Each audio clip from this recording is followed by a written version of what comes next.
రండి సార్ రండి. ఎదురుగాళ్ళకి ఇట్లా పుట్టినావా?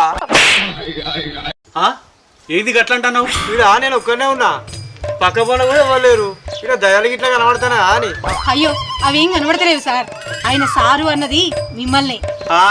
నేను ఏ బాలే సాగు చెప్పామని చూసినావు నన్ను?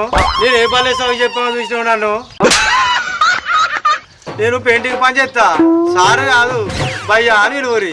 ఏంది బయ్యనా? నేను పెయ్యని చూసినా గాని ఈ బయ్యను ఎక్కడ చూడలే. ఇది కొత్త రకం దుడ్డేనా? బర్రెనో దుడ్డునో కాదమ్మా, భయ్యా అంటే అన్న అని అర్థం. పట్టణంలో అయితే గట్టనే పిలుచుకుంటారు. అవునా? నిజమా? మరి ఇది ఊరు కదా, ఈడ పిలిస్తే ఏం కాదా?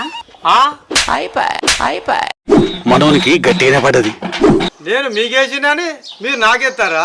నేను ఇంకా మీకే ఇయ్యలే కదా. చావు దెబ్బ కొట్టాడ్రా. అబ్బా మళ్ళా పడ్డది.